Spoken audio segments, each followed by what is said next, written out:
Hello, and welcome back to Uncover Your Magic.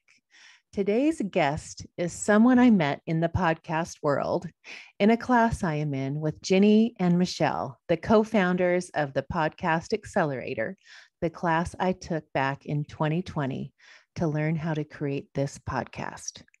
My guest today took the class as well, but last year. So she is a little behind on me in the episodes, but it's been so much fun watching her grow and grow her show, which is called Mama Stay with Tanika Ray. Unless you have a podcast, you won't understand the journey it takes you on. But as you all know, it's been such an incredible adventure for me. And without it, I wouldn't get the opportunity to sit down with amazing people like Tanika and unpack her life story and her mission so you can learn.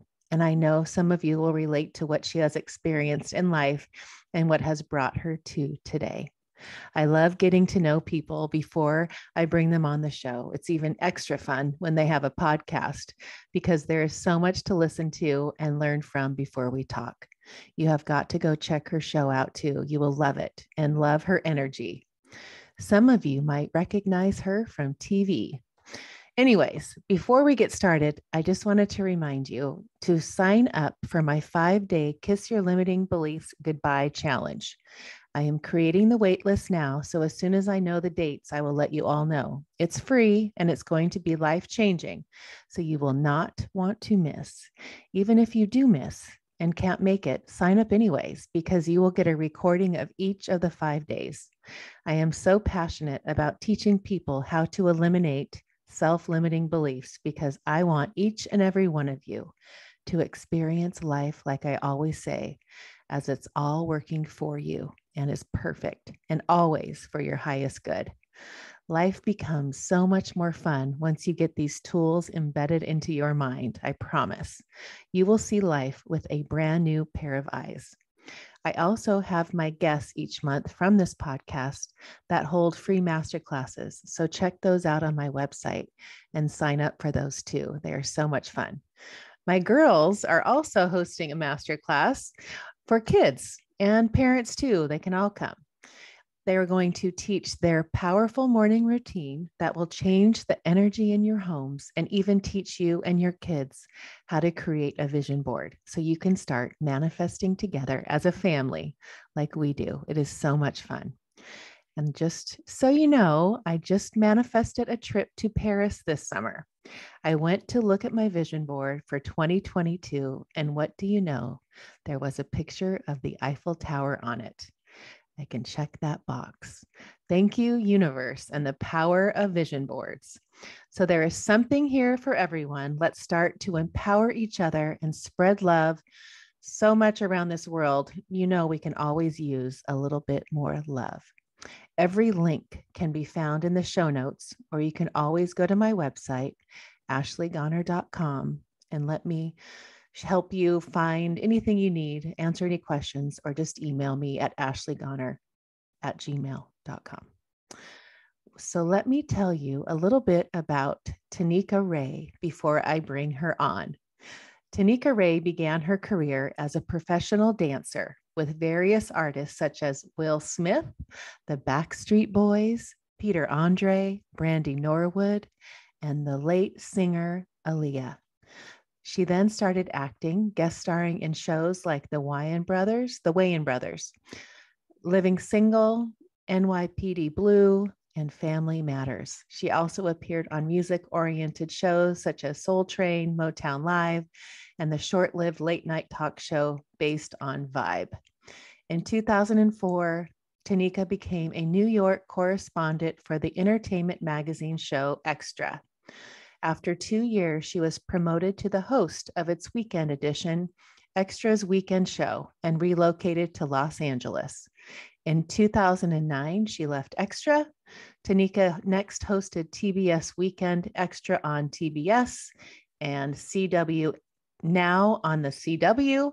After leaving, she hosted For the Love of Ray, Jay, 2 reunion specials for VH1 and 1-hour special on the movie Precious for TV Guide Network, and TV Guide's Oscar pre-show on the red carpet and a 1-hour special on Sex and the City too. She frequently appears as a guest panelist on Showbiz Tonight on HLN and programs on CNN, MSNBC, and Fox News Channel. She also hosted season 7 of HGTV's Design Star. There is so much more to this woman. Let's bring her on and uncover her magic. So without further ado, please welcome Tanika Ray to the show. Hi. Hello. In the intro, I told everybody that I met you in our little podcast class, and we have both taken our podcast accelerator class. So we have mutual friends, visions. But the one thing that really caught me was the way you put being a mom, motherhood to you is so important. And the fascinating thing too was you didn't even want to be a mom. No, I didn't. I just wasn't one of those girls growing up. Like, I can't wait to find my Prince Charming and then have a baby. I just was fully dedicated to a career. I was passionate about what I wanted to do. And that's kind of where it stopped. But you know, God always has different plans for you, and you just need to surrender and fall into it. And I did. And I joke all the time. It was literally the last egg. It had to be. Oh, funny. It had to be. But it was the perfect, most oh my brilliant gosh. egg. And was it ever? My child was meant to be here. Absolutely. Oh, and she would have come here. She would have figured out a way. That's what, when I see those videos of you and her on Instagram, it's just that personality. I thought, no wonder, like it's like you couldn't have planned her, you know, she's like determined. 100%.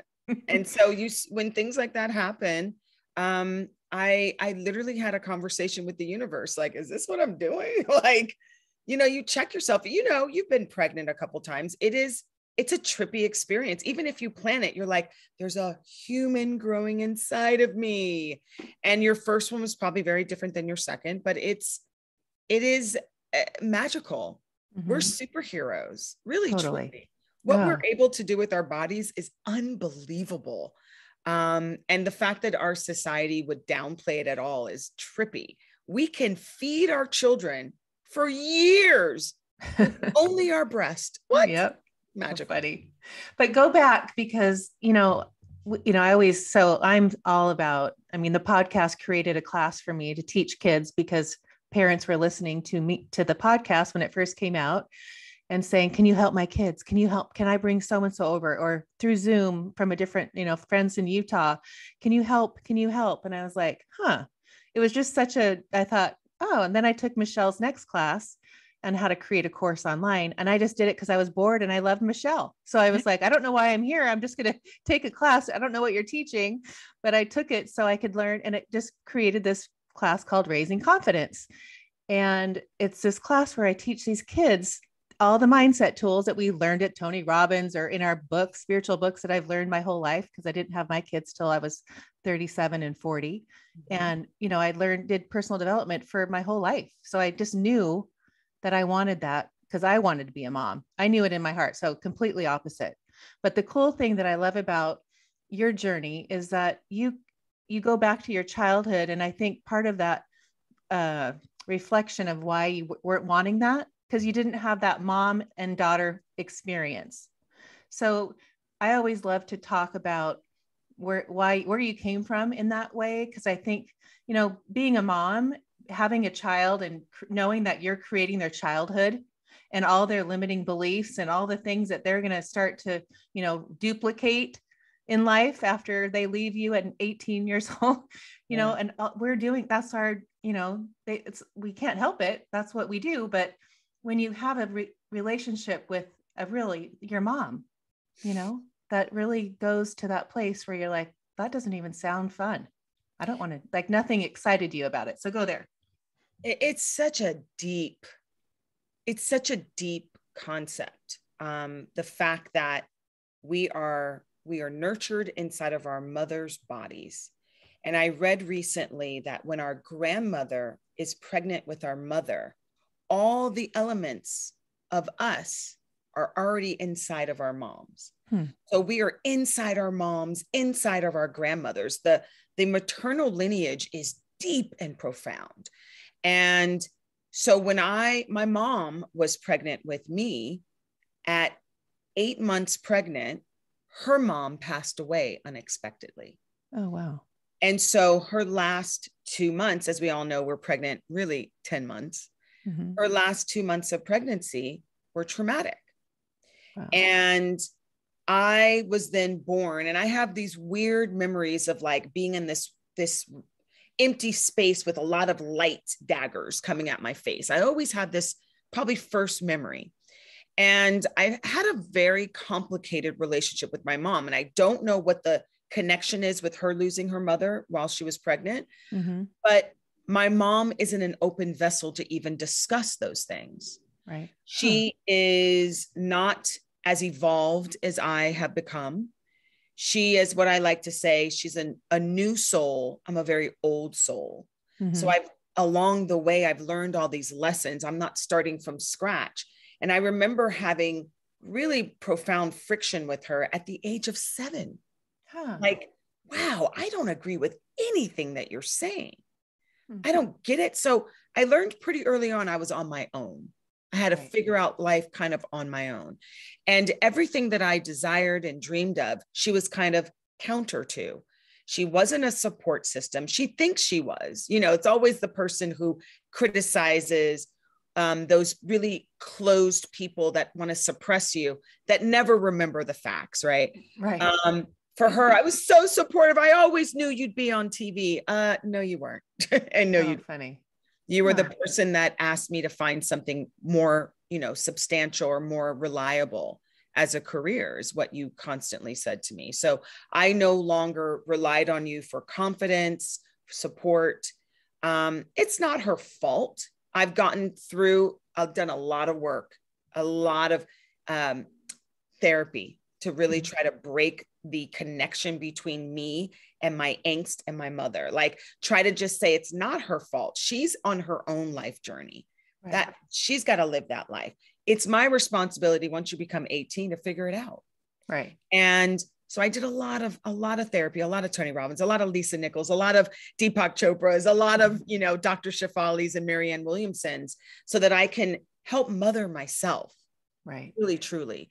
And there's this new book that's gonna, oh my gosh, for anybody that grew up with a complicated mother situation, this new book, Mother Hunger. Actually, I don't even know how new it is. It's new to me. Oh, I heard you talk about that. I was looking at, can't wait for you to tell me about it. And I was going to order it on Audible today and listen to it, because I think it sounds amazing. Mother Hunger by Kelly McDaniel. I've thought I worked so hard on getting through, tearing up when Mother's Day comes, or knowing, like, being envious of my friends that are best friends with their moms. This book, crying on page 1, like, wow, ooh, crying. Wow. Like hungry for your mom, like hungry for a mother. Yes. And it's not just for those of us that had complicated relationships with our moms. It's also for women that lost their moms. There's a need and a hunger for that mother love, that nurturing, that hug, those supportive words. And if you don't have it, that yearning never goes away. So what I said in my last solo podcast, I only do a couple of those. I do love them though. And you're so good at it. Thank you. I like the free flow. I feel like I talk to myself a lot during the day, so it's just putting a microphone. Totally. I like the one where you're doing the voice messages in your car, and then you put it on. I don't know how you do it, but I was like, oh my gosh, that's a genius. Yes, I do that a lot. But I realize that no matter how much you heal yourself, we all just want our mom to hold us. Mm-hmm. Just do. And even if my mom is still alive, she's still married to my dad. I was a very blessed child. I had everything material, but nothing emotional. Right. So it's a tough, high class problems. It's hard to talk to people because, there are people that had nothing. Like, chick, you had a roof over your head. You had a car when you were 16. You went to private schools. Like, what is the problem? And so what I loved about this Mother Hunger is it saved me from the guilt and the shame of having this issue. Because on like the first page, it was like, I'm paraphrasing, I'm not great at quoting, but it was something to the fact of, privilege does not make you exempt from mother hunger. And I related. I really related to that because I am Yeah. very blessed and very privileged. Right. But I'm still a Black woman walking through this world, but still it was, wow, power. Oh, I can't wait to read it. So when I think of you all of a sudden getting pregnant and it's a surprise and you're thinking, oh my gosh, your life. I mean, you were on Extra, you were doing all these things. I mean, your background, just even reading your bio on this intro is like, what the heck? You danced and you Will Smith and the Backstreet Boys. I mean, that's an amazing, you created an amazing life. So you have, I see your independence and your, just now remembering, when I saw pictures of you on Extra and I go, oh, I remember, it's like putting you from the podcast class into the TV. And then I got, okay, then I can separate the two, but I got it. But to think of your life, I get it. Like where would a kid fit into all that? Where would a relationship fit in if you're flying from New York to LA and all that? So tell me about that moment when you, oh my gosh, there's a little baby growing inside my belly.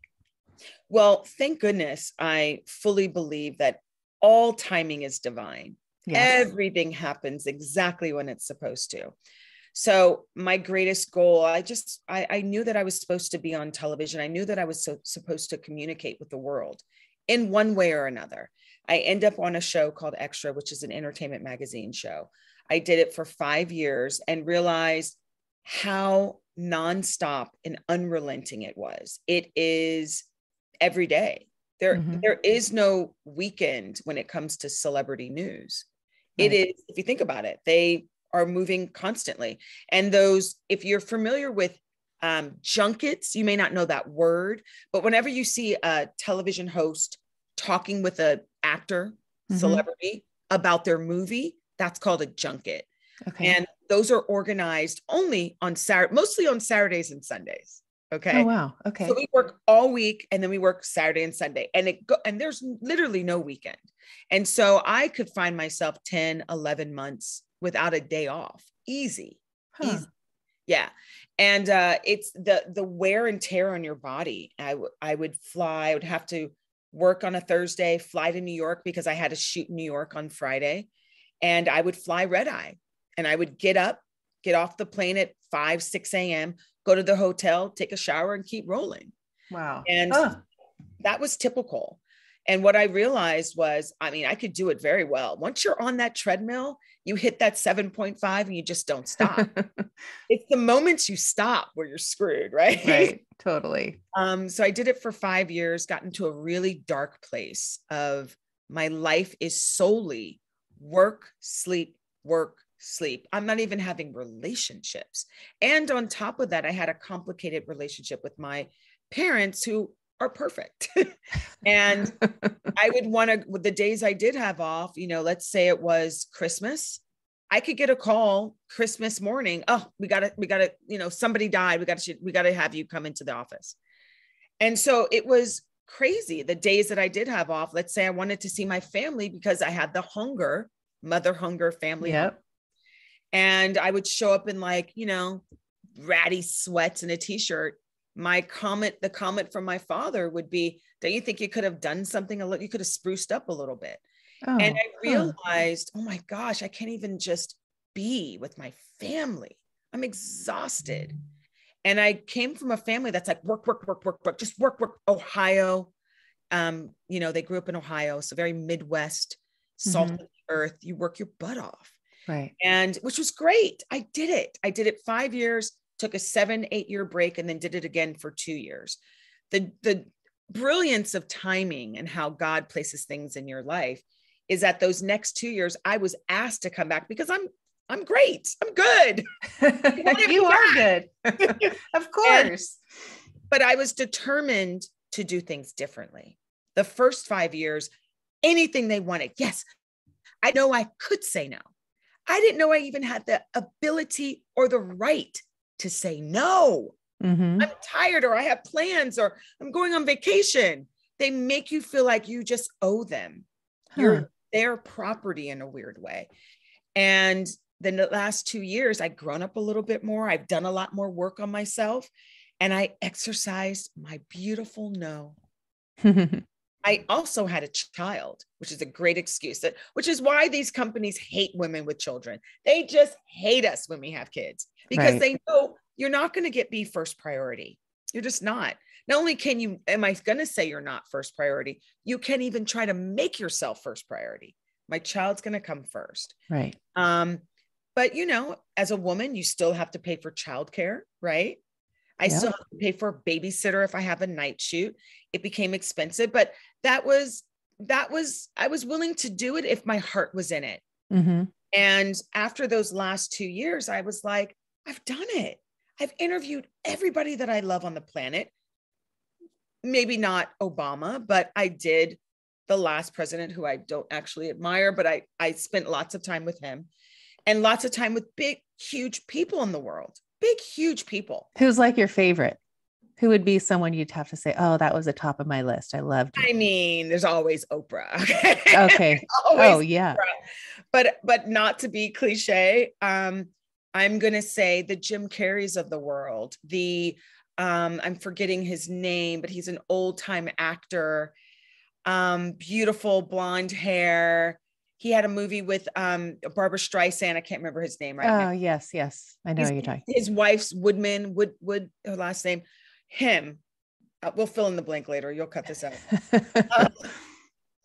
Older people that aren't run and controlled by the PR machine. I love them. Because they're authentic. They say what they mean. They mean what they say. These newer celebs are very much like there's a inauthenticity because their PR people want a certain message. So even if, for instance, J-Lo just got divorced, or J-Lo called off her wedding, she'll have a premiere the next night, but we're not allowed to ask. And you're like, hello, elephant in the room. Are you not allowed to ask? The whole world is talking about it. So that wasn't fun, but I love the people who were just free to be themselves, secure enough to be themselves, and understood, like a Jim Carrey, a Jack Black. Comedians are really fun. Oh, I bet. Secure enough to know, you can Google this actually. Robin Williams. Oh, really? Huh. We had the most incredible, I have goosebumps all over. My interview with him stays in my heart because I'm so like you. I never know where I'm going to go in an interview. I love the free flow. I love the improv. I love surrendering to the magic. Mm-hmm. And he and I were just flying. We were on a roller coaster, and it was just an incredible time together. Wow. And I love these people who understand that if they're just them, they don't have to say the right thing or speak with the perfect diction or have the right SAT words in their answers. If they're just authentically who they are, people will like them. Yes. I want to go see what a difference. Yeah.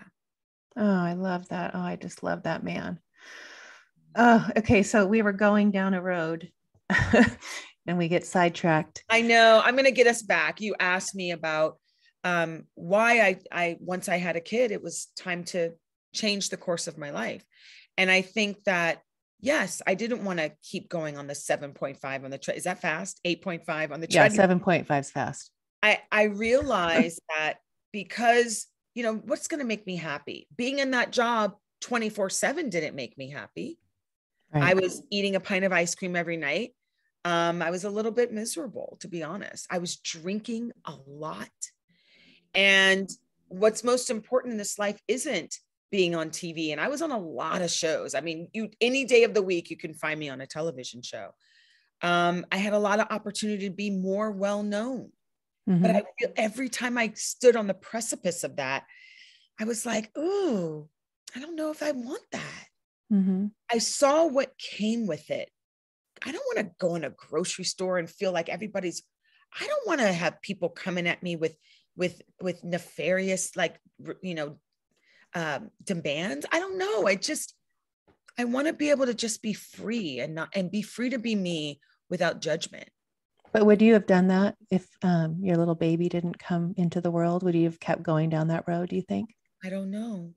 Hmm. That's a hard thing to answer because, like I said, I mean, obviously I know how babies are made, but I'm still convinced, it's a little bit of immaculate conception over here because the dates didn't line up. I mean, I was dating her father for a very long time. But I was definitely not planning on having a baby with him. But, God has different plans. And now that I have her, like, I understand why he was the father of my child. Oh, neat. He's fun dad, he's a party guy. Her charisma comes from him, Mm-hmm. a lot of that. So I understand how we are a power couple just to create this child. Neat. Not for any other reason, because we're certainly not together anymore, but we co-parent like kings and queens. Oh, good. I love that. Well, I was listening to her talk about her dream, about how she dreamt of your boyfriend or your new husband or whatever. I mean, just the details. I mean, the eyes were like Snoop Dogg and the hair, she's hilarious. She's hilarious. And she's so, now mind you, I only have one. Right. So I don't know what other kids, I don't really have a concept of what other kids are like. Now I do, because people like you are like, she's a little different. She's a little bit more tuned in than most 7-year-olds. But let me just explain this. You take the time with her to sit and talk and let her share. And she loves that. And you let her, you listen and you understand and you relate to what she's saying. So it feeds that, and then it grows. And then you see the next video. I mean, I saw the little ones when she's, a couple of years ago, and I'm like, look at her now. She's 7, almost 8. She turns 8 in July. Yeah. Okay. So 8 years old almost. And now she's programmed. You've done your, 0 to 7. She's done. So hopefully she did good. Let's cross our fingers. Yes. But when you see what the relationship, I think, like, knowing how you were with your mom and you didn't have that. I didn't have that either. I didn't know. We never had talks.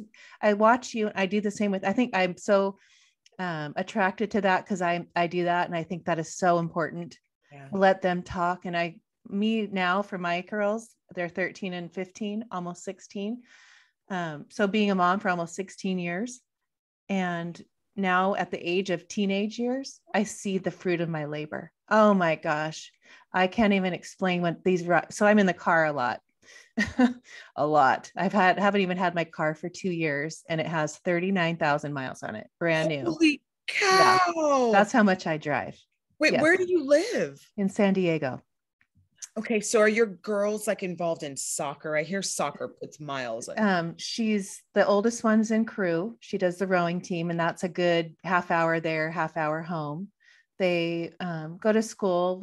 First one I drop off is 10 minutes. The next one is another 15 minutes. Wow. And then we go to Orange County a lot. They are in pageants. So we have a pageant coach up there. I just keep adding. Sometimes my mom lives in Palm Springs. We drive there, but that's all I do is drive in that car. So when you think of almost 40,000 miles and it hasn't even hit 2-year mark, like, holy cow. But I can tell you what, every single one of those miles is the most precious conversations that I have with those two. I love it. You can't, and I, like how all the personal development we've done, knowing that, even traffic is a blessing. I never look at it and go, oh my gosh, this is just awful. Or, I just always like, well, I guess we're not supposed to be there till 10 minutes late, but I get 10 more minutes with you.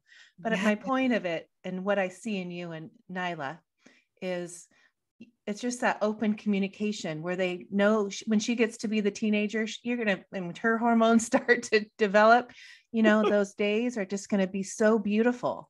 And the boyfriends it's beautiful. From your mouth to God's ears, sis, because everyone just keeps, downloading fear about these teenage years. I'm like, that's what, and I'm very intentional. I'm pumping all of this into her, so that when 12, 13 does come, we've got it worked out, because I definitely, because I didn't have it, I was a raging teen. Oh gosh. Pissed and just not having it. But, And I so think, oh, go ahead. no, you go, keep going. Well, I was just going to say, I have empathy for my mom because not only was she not equipped to deal with a conscious old soul who was communicative and artistic and, had passions. She wasn't equipped for that. But then on top of it, honey, I know how to say what I need and mean what I say. I mean, it was a recipe for disaster. It just made her job that much harder. And she already couldn't hang with the 7-year-old me. But like what you're doing now, like when you say you're so intentional, because I'm all about that. It's such an intentional parenting is when I see that. I see the girls that come over here and play, and there's no eye contact, there's no manners. Yes. They don't have any idea of, I'm like, where do you live? Like, who raises you? It's just interesting to see the difference. And I also, when people go, oh, Ashley, the teenage years, I'm like, are you kidding me? This is amazing. I mean, yeah, we have, now we're more focused on our bodies, and I can see the difference in Presley when she goes to school, like making sure her hair, you're focused on that more. And we bring it up. I said, isn't it interesting when you were 7, you didn't even care what your hair looked like. I put it in a side pony and, who cares? And now it's just a different, we're just growing and learning that those kind of things matter, but I show them that. I always point it out so they have that awareness. Yeah. And then it's just a beautiful open thing. But even with boys, so open. I was not open with my mom at all because it was like the worst thing in the world. She made it sound like, don't you dare. And here it's like, gosh, bring it on. Let's talk. That's normal. Yeah. Well, I just did a post, and I appreciate your share so much because I also never told my parents about crushes, nothing. Mm-mm. They demonized it to a certain degree. Totally. So much. What that does is it didn't make me not like boys. It made me not want to talk to them about exactly. And like boys more. Yes. Want the attention of boys even more because I didn't have an open well of communication. So like I just did a post the other day about my daughter. And whether you agree with it or not, it's happening, right? My daughter has 2 friends that used to be girls. Oh, I saw that. Oh my gosh. I'm so glad you brought that up. One's a he and one's a they now. The one that's a he is 7. Wow. Well, he might be 8. Sorry. It's not so free. I'm still clunky with it. My daughter never makes a mistake. Never. She's like, Mom, it's a he. Like, and she's waiting for you to make a mistake. If you say she, Mom, I'm going to point you out. well, but I don't even know. It's more like it's so easy for her. She doesn't even think about it because you have to remember we were conditioned. Right. Like, that was bad and this was bad. Really, truly, is it bad? Right. When you think about it. And my daughter just spoke so beautifully about how she loves him no matter what, and it doesn't matter. And she kind of already knew. I know. Big deal. Right. But what I also heard the other day, and I don't know, your audience may not like this, but I saw something that was just something food for thought, which is when we were growing up, there were like, there was nobody on TV that was trans or gay or anything. Right. And there were still gay people in the world. Right. Yeah, right? Exactly. There's still people that came out every day as gay or trans. So the fact that we now have opened it up, I don't know if that's going to make it more. It might make people have questions about themselves, but shouldn't we question ourselves? Right. Yes. Shouldn't we say, do I like boys or girls or both? Or I don't know. It's better to like question yourself and to be sure than to close that door and just go with what society tells you. And then at 50, you're sneaking around with, so-and-so. Right. Exactly. Happens a lot. So I just want my daughter to be raised clear. I want her to be fully clear of who she is, confident in who she is. And mind you, confidence and assuredness are connected. Yes. Oh, so in order for my daughter to walk confidently through the world, she needs to know who she is and be clear about it, confident in it. So we have those discussions so that she's like, she knows exactly. And she says to me, oh yeah, mommy, you know, I'm a girl. I'm such a girl mommy. Like she's so, but I also, as you said earlier, I give her the space. Right. And I go, well, you tell me what you are. Yeah. Meaning there's no right or wrong. There's no punishment or celebration. Right. She just gets to be. Yeah. You know, and when you have, that's really freeing for her.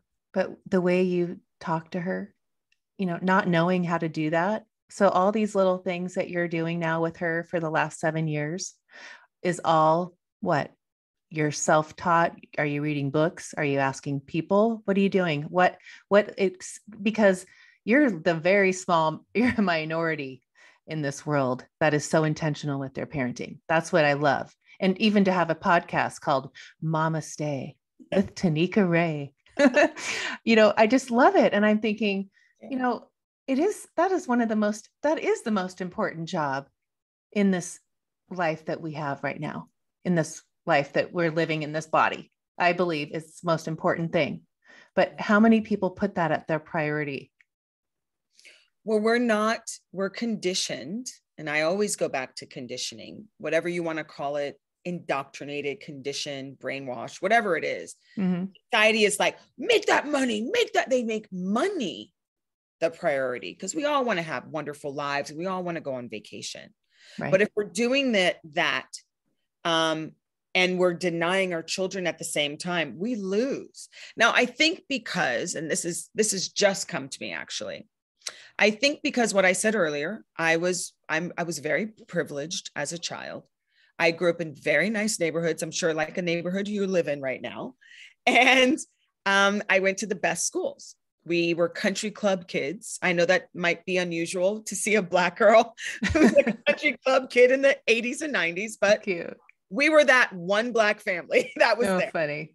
And so I got to see a lot. And when you're already on the outside and you're on the inside, but you're really on the periphery, right? You see a lot.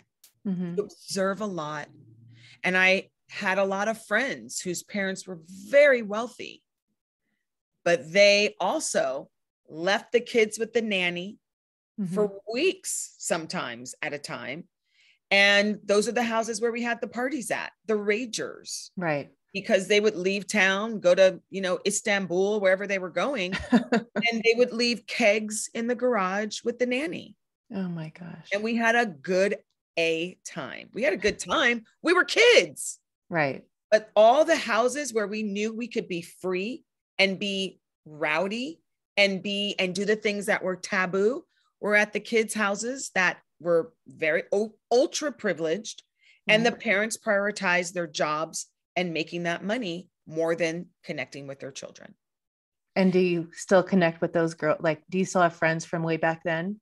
I do. I'm not one of those people that's like, I'm connected spiritually, but not like physically. Right. So I just went to one of my class reunions and I don't even know if I want to talk about how many years. But I'm up there near you, sister. But I have a deep love for the people that I encountered as a child because I was never seen by my parents, really seen. I feel like the people that knew you when you were a child are the people that really know you. Yes. There's a deep connection there that I hold so dear. Mm-hmm. And so you always gravitate towards the people that are your best friends that are the most like you, right? And in my experience, so my besties, very much, they were again privileged. Their parents, though, weren't the ones that sort of ran off and left kegs in the garage. They were a little bit more intentional. They may not have let their kids talk about their feelings, but they were definitely there. They were watching for signs of kids going wayward. But as far as the kids that were wiling, I haven't really seen them. Some of them I have at the reunions, now that I'm thinking about it. They're all sober now. Oh, funny. When you grow up in an environment where you're drinking beer at 14, I mean, what else? The world is kind of on its head, you know? Right. Huh. And the parents think it's okay. I mean, I had friends who were smoking pot with their parents. Oh, I And just don't get that. I go to the football games here. We went with Paige at the beginning just because it was a new thing. And what they were wearing, like bras and like basically underwear, and yes, doing the vaping right there in the crowd, and awful. And I'm sure they were drinking before or whatever.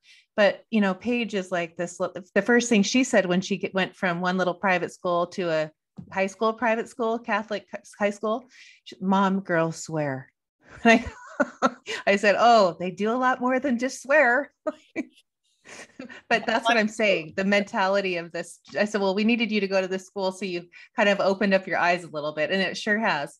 But she has her values. Like with Nyla, you'll never have to worry because you have this open dialogue. And it's just so beautiful to say, Mom, I just, because Richard and I will drink wine, so they see parents doing that. So I always go, well, usually the parents, I always remember going back to high school and all the kids' parents that would drink, like that now they're drinking with their kids and it just continues, Yeah. But they just know their values and they know what's important. And it's so amazing to know that I could throw her in any football game and she would never wear that, first of all. And she would never do anything. she'd be like running out of there, I think it's amazing that you're telling me that at 13, your daughter's good. Because I had to spend this morning 10 minutes before I took her to school with her, making sure her hair, she has to have these two little braids down the side of her face. Like that's the style. And then a low ponytail. And I'm like, you're 7. Why are we doing this? And then there was they're in uniform, but they have free dress every once in a while. Like today was free dress because they just came out of spring break. And she was telling me, Mom, some of the girls are inappropriate. I'm like, what, Nyla? She's like, oh, one girl had a little crop top, 7 crop top and a little skirt. So you saw her belly. I was like, oh my gosh. It's too much. My heart can't handle it because I know what I did as a teenager. Right. Because my parents were so strict, because they were so just not willing to like, let me have any freedom at all. I wanted all the freedom. So I let my daughter have agency over her decisions today. Mm-hmm. Okay, Nyla, well, if you do, I let her know the repercussions. If you do this, this will happen. If you do this, this will happen. Your choice. And so I think you can't just hope and pray that your kids are going to be able to master discernment when they're 15. They need to be honing this skill. 1,000,000%. Some of the kids that I now teach are, 11, kind of coming on the cusp of having Nyla's ahead of the game, but worrying about their hair and, they're putting their little mascara on or whatever, and their hormones start to take effect. So I start seeing these little sponges that are so like, Nyla would be that way, but some of them are so closed off. And I tell the mom, like, class wouldn't do her any good. She would, you have to want it, but the kids that do, they're so hungry. And I would say, if you were talking old souls versus like Nyla's an old soul, right? Oh, yeah. And, and I can see the kids in their eyes on Zoom there. I can see their souls and I can just pull it out. And I just love it so much. It's such a passion of mine, but I see these little kids, start developing, the pressure that, especially now with social media and the phones, and they're so like, their heads are down all the time. And I'm always like, my girls have an hour on their phone. So they know, they can't have anything. It's only 1 hour. So, and it's cut and dry. There's no questions. Don't ask me twice. They know that. So it's usually a contest. Like, how many more minutes do you have left? Hilarious. But there's so much pressure. And I don't think parents realize, or they aren't aware. They just could be like, they're too busy in Istanbul or whatever. I should have picked someplace. I mean, Istanbul's cool, but I should have picked someplace a little bit more fancy, like Tahiti or Thailand or something like that. But you think they're not aware. They have no clue. And these kids are putting bathing suit pictures on social, all the stuff, and Paige is showing me these little tiny girls. And I'm like, oh, Paige, that's like they can't get that back. Oh my God. My child already knows. I've set the foundation. First of all, probably no sleepovers. Not comfortable with it. I don't like it. She's like, but my friends do it. I don't care.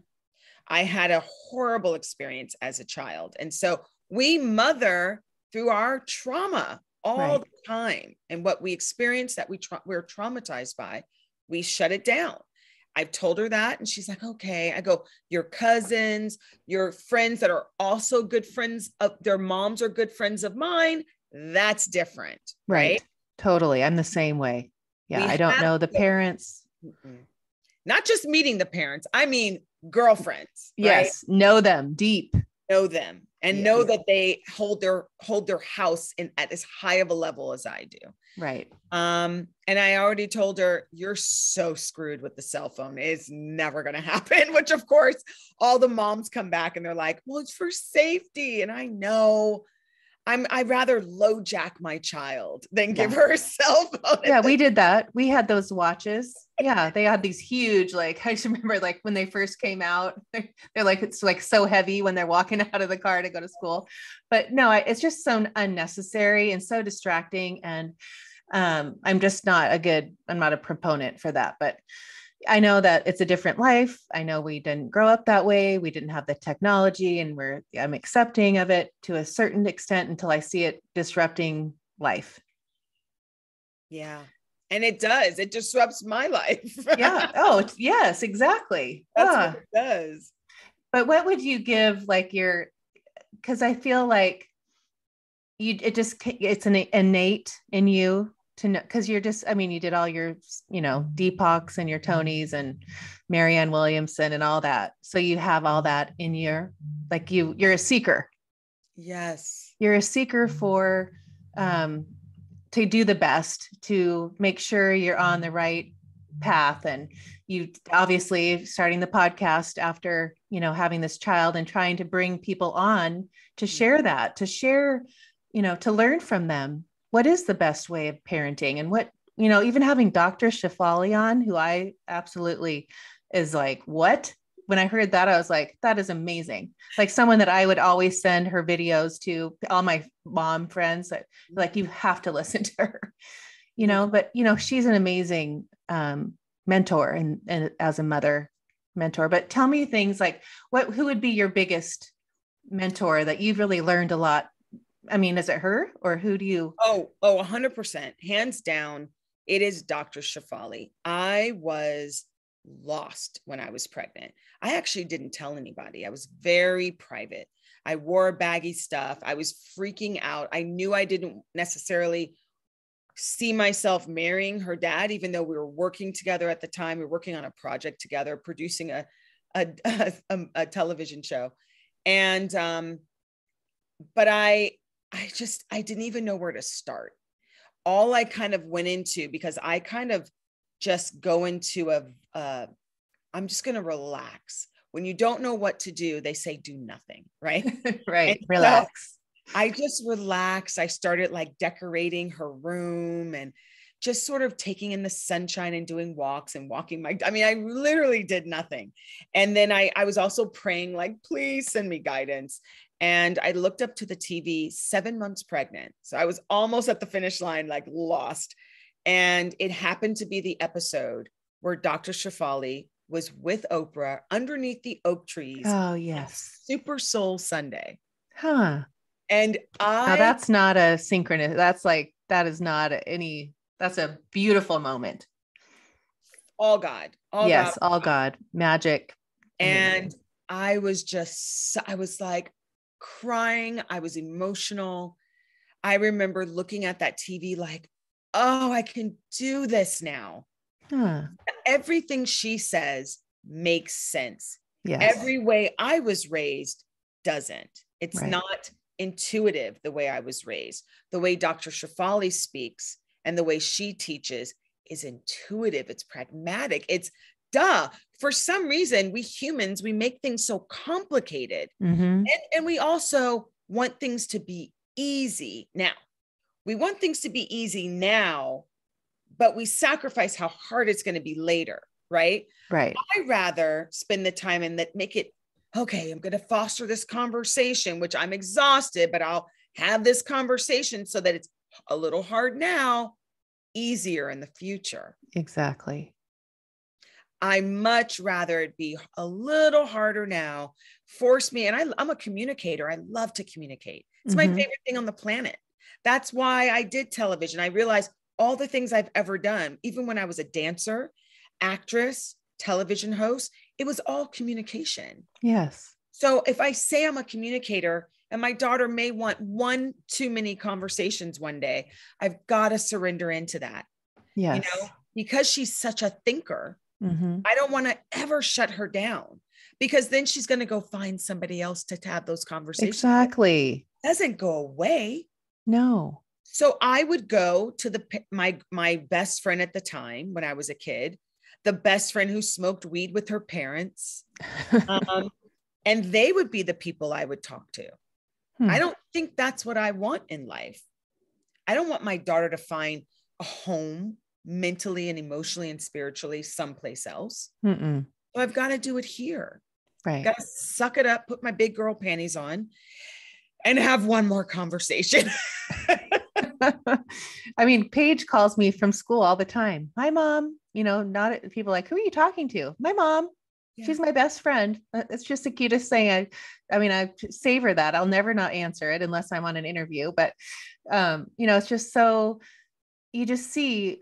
I just want you to see Nyla, you know, push it ahead 7 years and see that amazing feeling. But you know, it's like I savor the now. I always talk about let's live in the moment and just, you know, because you just, as a parent, especially, you never want to look back and regret. That would be just that word doesn't want to be in the same sentence as how you were as a parent or the childhood that you raise these children.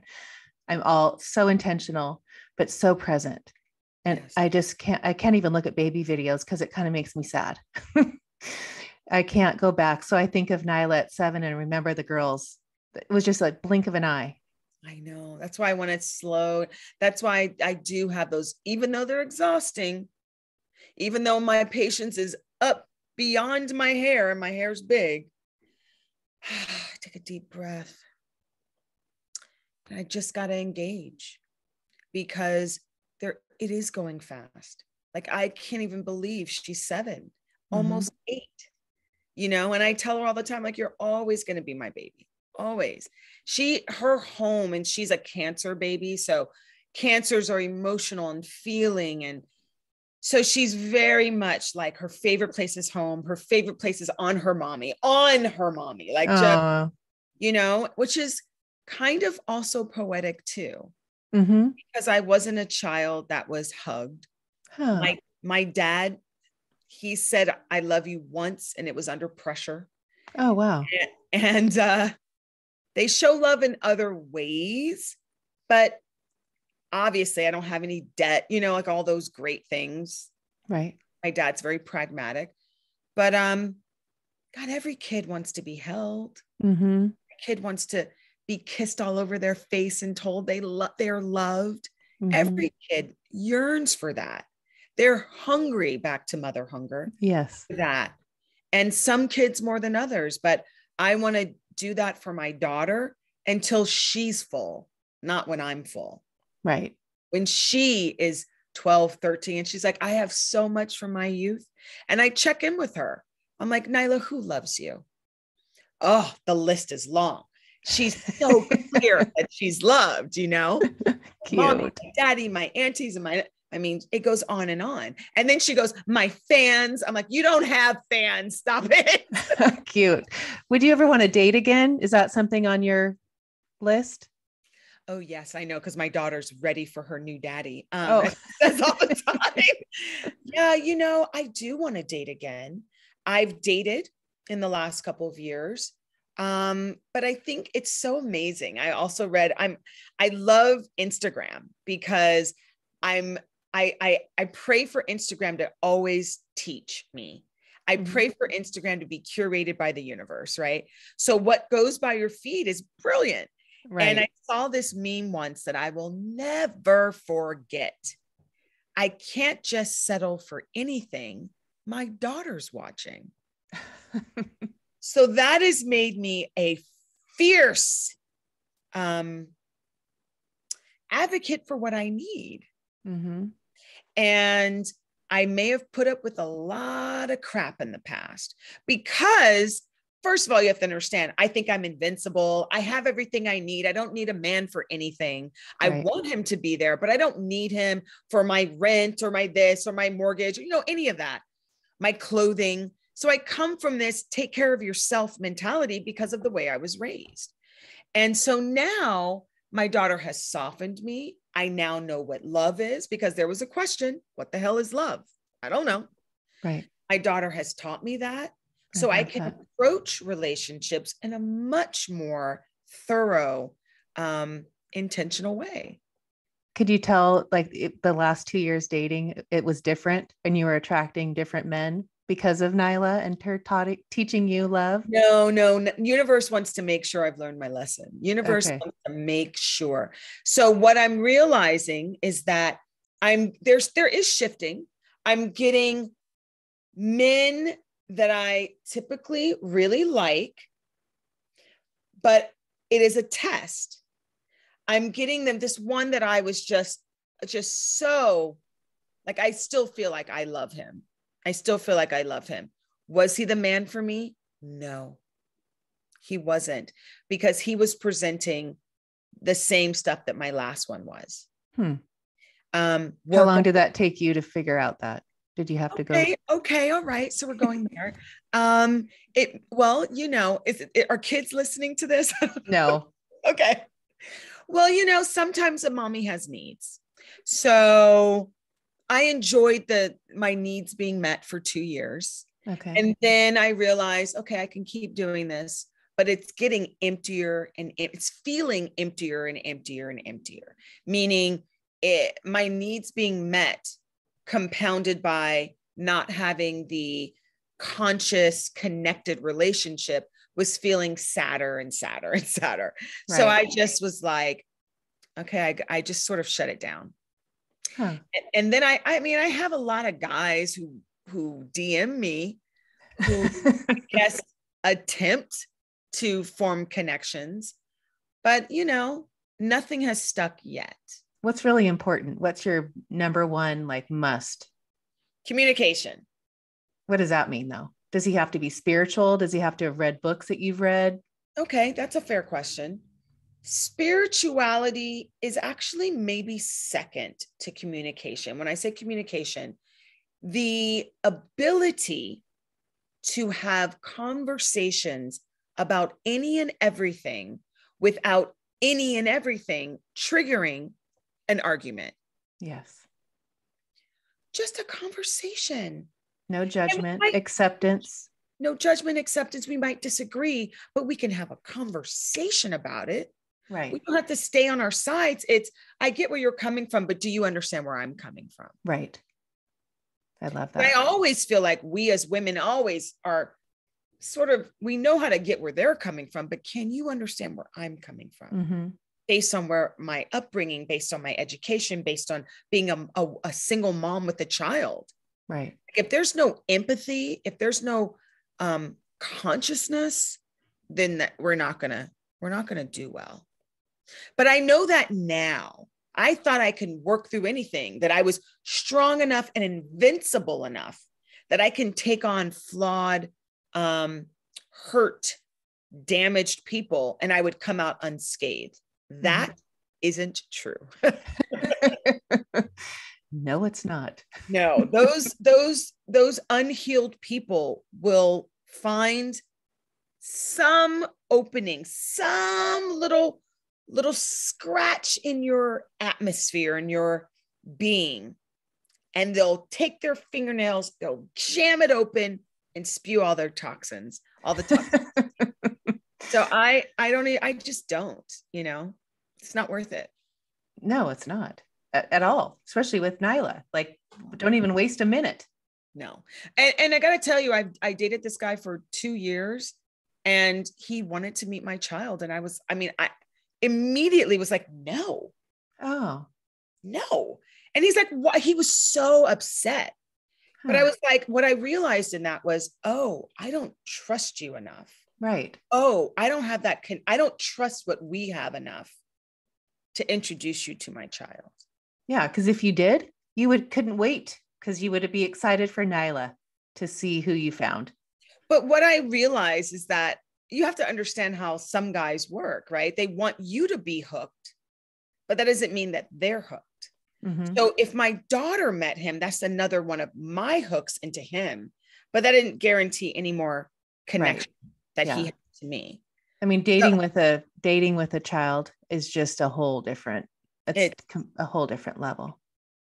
It's all, but what's your story? You've been married to your kid's father? Yes. Time? Yeah. Thank God. But didn't marry till I was 36, had Paige at 37, Presley at 40. We're going to have our Paige turned 16 in May, and we have our 17th wedding anniversary in April. So it was like, quick. So our whole life has been children. Oh, right. Did you date for a long time? Oh, no. Did you date for a long time before you got? We met in January. We got engaged in December. We got married in April. So it was like, but I love that.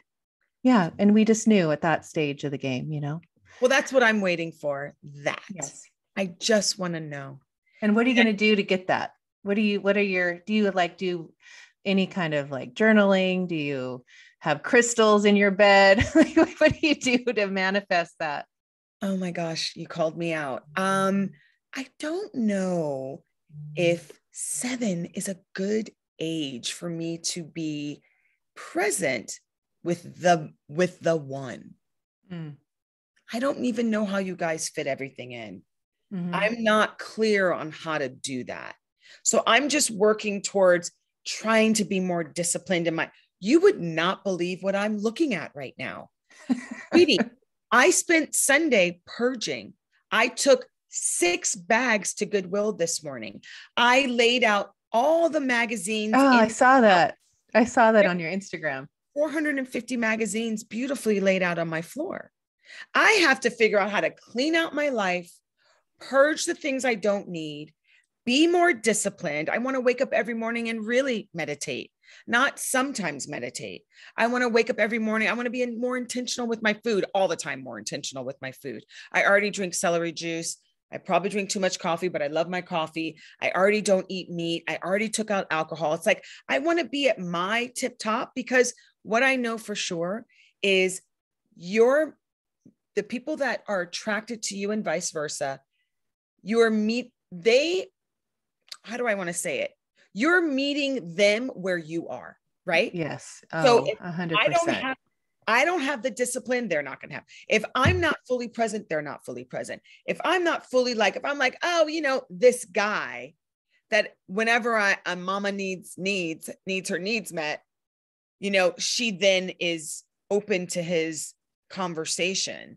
I mean, I did maybe use him. No, I'm just kidding. I didn't use him, but I knew that's where he served. And he wasn't a good boyfriend, but he, served in other ways to make me feel beautiful and make me feel cared for temporarily.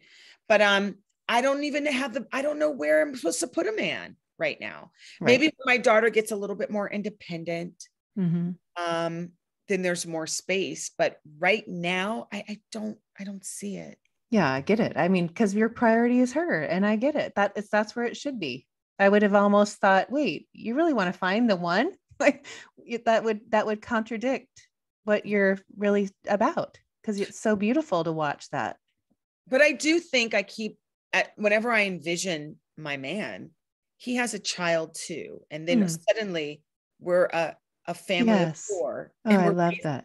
So we'll see if that vision comes true, but yeah, we'll come back and listen to this in a while and say, see, you're right. But I have to tell you, because I was online dating for a second, which I never, it's horrific. Thank God for you don't have to deal with that. But it's a good ego boost. So I go on there every once in a while if I'm feeling, oh, I need a guy to tell me I'm pretty. It's a good place to go. You get all these ridiculous men. Oh, I want to date you. I can't believe you're single, whatever. And but every guy that I matched with, without even knowing they had kids, every single guy had a child. One child was separated or divorced or a single dad. I was like, oh, okay, I'm onto something here. Oh, good. I mean, not good, but yeah. I haven't found them though. We're super single right now. Okay. Watch out. Watch out. Oh, anyway, I loved this. It's 111. I love numbers. We can end it with April 11th, 111111. Holy magic. Cow. I need to take a picture of that. See, that's what I do. I do that all the time. I can't miss that. Thank you for doing that too. Because I would have, all my friends that I send these to would have been like, Ashley, you missed the magic 111111. I got 1111 too earlier today. Oh, anyway, that's magic. We'll end it on that. Yes, I was in Pilates at 11:11. Thank you. Thank you. I love talking with you. It was wonderful. Oh, it was so fun. So we can find you at Mama Stay with Tanika Ray podcast, all the podcast players everywhere. Yeah. As Michelle says, everywhere the pods play. Yeah, right. And then what are we, just being mama for a while? Is that your focus? I mean, I always keep some amazing things are coming. I feel it. I feel some amazing opportunities are coming, but I'm a mom. I can't wait for sponsors to take on my show. I can't wait to make some cash. I know. Won't that be fun? My show. I really feel so inspired by the show that I was able to create through the podcast accelerator. Really, truly. I'm all over the place sometimes. And it really helped me get out of this airy mindset and this dreamer mindset and focus. And I'm so proud of the podcast that I've created. And I'm so inspired to like, oh, okay, I need Viola Davis. I want these actors. I like not celebrities for celebrity's sake, but the fact that they have to juggle so much. I think it's important to hear their point of view. Mm-hmm. So I don't know, maybe one of the teen moms on MTV, although that would be weird because they're old enough to be my child themselves. But I just want to keep on keeping on. And I'm always, I always do television. I have television projects always percolating. Oh, fun. I just want to stay happy, to be perfectly honest. Last week was a little dark. I don't know if you could feel the weird energy last week, but I just want to stay present and do what I have to do in order to heal my trauma from the past and always work to stay in the light, to be perfectly honest. I love that. And you are all light, by the way. Thank you. And it shines so bright, just even listening with my ear pods on when I'm running this morning, like, oh, she is just beautiful, beautiful light. You're doing exactly what you're supposed to be doing. Yes. Don't you feel that way? I do. But yeah. I you never know. Do you feel like you're doing what you're supposed to be doing? Yes, because I get excited. Like I can't wait. It's not canceling or not doing something doesn't even go through my mind. No, it doesn't. And I love it. And everybody around me knows, like I've got a podcast. It's like the studio is hot. Like, yeah, right. Oh, the girls, and it'll be Tuesday and the show goes out and the girls will be like in the car, do you want to listen? Do you want to? And they're like, oh, mom. Like, I go, at least listen to the beginning. Like, I want you to hear about the person. It's so funny. When do you actually turn in? I'm the worst. I've got to get more discipline with this too. When do you turn in next week's? I have so many in, like your number. I think you'd be 110. And I just am putting out 104, I think, this tomorrow. So I have that many weeks. Because I've gotten to the place where I haven't had it and I panic. But do you edit yours or do you just send the podcast in and let them edit? I just send it and let them. Oh, that would save me so much time. Oh yeah. I couldn't do it if I didn't have that.